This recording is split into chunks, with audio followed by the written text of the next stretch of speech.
एक मोठी बातमी, अपात्र बहिणींसाठी सरकारनं 21,000 कोटी पाण्यात गेलेत सरकारचे. अपात्र बहिणींसाठी लाडकी बहीण योजनेचा अपात्र महिलांनी 20 महिने तब्बल लाभ घेतला आणि त्यामुळे 21,000 कोटी सरकारचे पाण्यात गेलेत. लाडकी बहीण योजनेची पडताळणी मार्च अखेरीस पूर्ण झालेली आहे आणि या पडताळणी अखेर 71 लाख लाडक्या बहिणी या अपात्र ठरल्यात. त्यामुळे सरकारचे 21,000 कोटी पाण्यात गेलेत.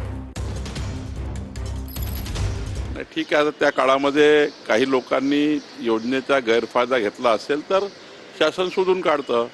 नंतर मात्र त्यांना पुन्हा लाभ होणार नाही.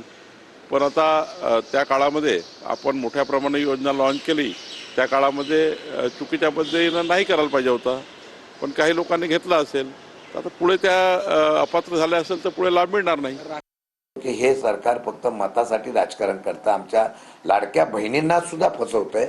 म्हणून या असलेल्या विषयाच्या संदर्भातून मग आमचा प्रश्न उलटा असा आहे, मग 71 लाख बहिणींना तुम्ही ज्या ठिकाणी आता अपात्र केलेलं आहे, ह्याच्या पूर्वी जे पैसे वाटले होते त्याची वसुली आता कोणाकडून करणार? ते राज्य सरकारच्या जनतेचे पैसे आपण फक्त मतासाठी जर वापरले असतील आणि तशा प्रकारचं वाटप केलं असेल तर ते पैसे वसूल आता त्या खात्याकडून करणं गरजेचं आहे.